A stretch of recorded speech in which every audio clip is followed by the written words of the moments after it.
Example 7.4, find the antiderivative of capital F of small f defined by f of x equal to 4x to the power of 5 minus 6x where capital F of 0 equal to 2 அப்படின்னு கொடுத்துருக்காங்க. The given f of x equal to 4x to the power of 5 minus 6x கொடுத்துருக்கனால on integrating on both sides புரியுதுங்களா, we get integration of f of x is equal to integration of 4x to the power of 5 minus 6x into dx என்றது நம்ம ரெண்டு பக்கமும் படிக்கணும். ஏன்னா ரெண்டு பக்கம் நம்ம இன்டெகிரேட் பண்ணும்போது ஆன்டி டெரிவேட்டிவ் கண்டுபிடிக்க முடியும்.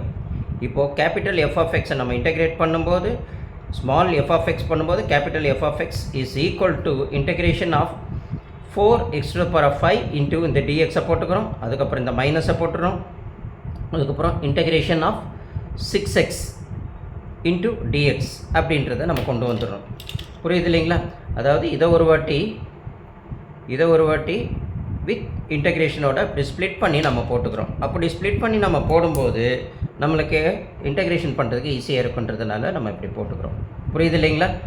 ஸோ இப்போ போட்ட உடனே அடுத்தது நம்மளுக்கு என்ன ஞாபகத்துக்கு வரணும், integration of capital F of X is equal to, இப்போது நம்ம இன்டெகிரேஷனில் நம்ம கான்ஸ்டன்ட் ஒன்று இருந்ததுன்னா எப்போயுமே அந்த கான்ஸ்டண்ட்டை நம்ம என்ன செஞ்சிடறோம், இன்டெகிரேஷனுக்கு வெளியில் கொண்டு போயிடும். அப்போ இந்த 4 அப்படின்ட்டு இருக்கிறது இன்டெகிரேஷன், இது கான்ஸ்டண்ட்டாக இருக்குது, அதை தூக்கி இந்த பக்கம் வெளியில் கொண்டு வந்துடுறோம். அப்புறம் இந்த x to the power of 5 மட்டும்தான் இருக்கும். அதை எடுத்து நம்ம இன்டெகிரேஷன் ஃபார்முலாவில் பார்க்கும்போது பவர் ஃபார்முலா ஏதாவது இருக்கான்னு பார்த்தோம்னா நம்மளுக்கு பவர் ஃபார்முலா ஆல்ரெடி இருக்குது. என்னது, integration of x to the power of n into dx equal to x to the power of n plus 1 bringing to the power as a denominator n plus 1 plus c but n is not equal to minus 1 அப்படின்ற formula இருக்குது. அப்போது இந்த இடத்துல n-க்கு பதில் 5 இருக்குது இல்லைங்களா? அப்போ 5 plus 1 bringing to the power as a denominator 5 plus 1 அப்படின்ற கண்டிஷனுக்கு நம்ம கொண்டு வந்துடுறோம். அடுத்துக்கு மைனஸ் போட்டுறோம். அதேமாரியே இந்த இடத்துல நம்ம பார்க்கும்போது 6ன்றது ஒரு கான்ஸ்டன்ட்டு இல்லைங்களா? அதையும் நம்ம என்ன செஞ்சிடறோம், இன்டெகிரேஷனுக்கு ஃபஸ்ட்டு வெளியில் கொண்டு வந்துடுறோம்.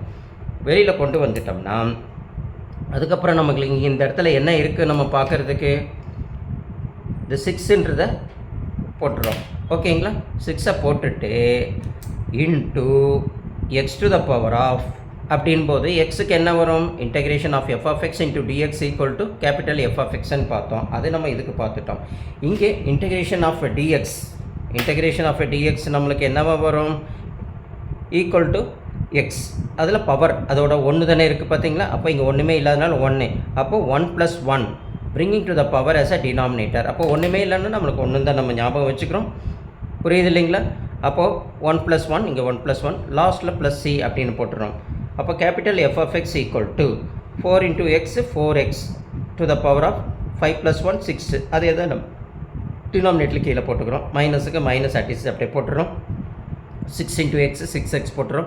1 + 1 2, அதே தான் டினாமினேட்டரில் கீழே தூக்கி போட்டுக்கிறோம். ப்ளஸ் சி அப்படின்னு போட்ட உடனே இது மல்டிப்ளிகேஷனாக இருக்கிறதுனால இந்த 2வை இந்த 6ஆல் நம்ம சிம்பிளிஃபை பண்ணால் 3x² அப்படின்னு வரும். அதேமாரி இந்த 4ஐ இந்த 6ஆல் சிம்பிளிஃபை பண்ணோம்னா 2 டேபிள்ஸில் இது 3 டைம்ஸ் வரும், இது 2 டைம்ஸ் வரும். அப்போ 2x to the power of 6 ஓகேங்களா by 3 minus 3x² plus C அப்படின்னு நம்மளுக்கு கிடைக்கும். அப்போது F of X equal to 2/3 அப்படின்னு நம்ம போட்டுட்டு x to the power of 6 minus 3x² plus C, இது வந்து ஈக்குவேஷன் 1 வந்துருச்சு. இப்போ இதை எடுத்து நம்ம என்ன பண்ண போகிறோம்னா, இங்கே கிவன் கொடுத்துருந்தாங்க, என்ன கொடுத்துருக்காங்க, given f of 0 equal to 2ன்னு கொடுத்துருக்காங்க. therefore on putting instead of x equal to 0 அந்த f of xக்கு பதில் நம்ம அதில் 0 இருக்குது. அப்போ நம்ம என்ன செய்யணும், சப்ஸ்டியூஷன் பண்ணணும் ஈக்குவேஷன் 1ல். ஈக்குவேஷன் 1 என்னது, capital F of X equal to 2/3 x to the power of 6 minus 3x² plus C, அதை பார்த்தீங்களே அந்த ஈக்குவேஷன், அதை அப்படியே எடுத்து போட்டுட்டு இன்ஸ்டெட் ஆஃப் எக்ஸுக்கு பதில் அந்த இடத்துல 0 போடும்போது இந்த எக்ஸுக்கு பதில் இந்த இடத்துல 0 போட்டுறோம், இந்த எக்ஸுக்கு பதில் இந்த இடத்துல 0 போட்டுடுறோம். புரியுது இல்லைங்களா? 0வோட எதை மல்டிப்ளிகேஷன் பண்ணாலும் நம்மளுக்கு 0 தான் வரும், 0வோட எதை மல்டிப்ளிகேஷன் பண்ணாலும் இங்கே 0 வரும், ஃபைனலி ப்ளஸ் சி வரும். இது எல்லாம் ஈக்குவல் டு 2 நாங்கள் ஃபார்முலாவில் கொடுத்துருக்காங்க இல்லைங்களா? நம்மளை பொறுத்த வரைக்கும் என்னது, எஃப் ஆஃப் 0 ஈக்குவல் டு 2.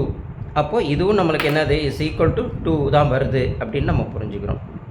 புரியுதுங்களா? இதை தான் இங்கே எடுத்து எழுதியிருக்காங்க, எஃப் ஆஃப் 0 ஈக்குவல் டு 2.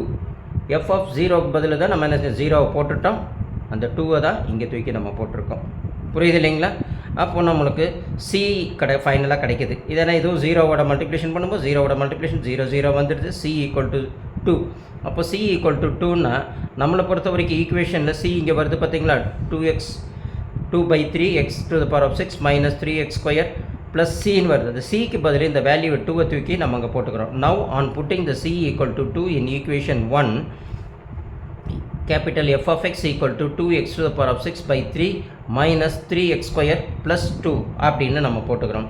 சில பேர் கேட்பீங்க இப்படியும் போடலாமா இல்லை வேறு மாரியும் போடலாமான்னா 2x to the power of 6 by 3யும் போடலாம், ஆர் நம்ம எப்படி போட்டுக்கலாம் 2/3ன்னு கூட போட்டுக்கலாம். 2/3 x to the power of 6 minus 3x square plus 2. புரியுது இல்லைங்களா? இப்போ 2 into x to the power of 6 என்ன ஆகிடும், 2x to the power of 6 என்ன வரும். அதை இப்படி எழுதலாம், இல்லை இப்படியும் கூட நம்ம எழுதலாம். அப்படின்றத நம்ம முதல்ல புரிஞ்சு அதுக்கு தகுந்த மாரி நம்ம எழுதிக்கலாம். புரியுது இல்லைங்களா? ஸோ இப்படி அழகாக புரியலைன்னா ஒரு தடவைக்கு 2 தடவை வீடியோ போட்டு பாருங்கள். புரிஞ்சு அதுக்கப்புறம் நீங்கள் ஒரு போட்டு பாருங்கள். ஈஸியாக உங்களுக்கு புரியும். உங்களுக்கு கம்பன் ஆன்லைன் கிளாஸை பிடிச்சிருந்ததுன்னா சப்ஸ்கிரைப் பண்ணுங்கள், லைக் பண்ணுங்கள், ஷேர் பண்ணுங்கள். அப் டு டேட் அப்போ தான் உங்களுக்கு கம்பன் ஆன்லைன் கிளாஸஸோட ஷேரிங் உங்களுக்கு வந்து சேரும். தேங்க்யூ.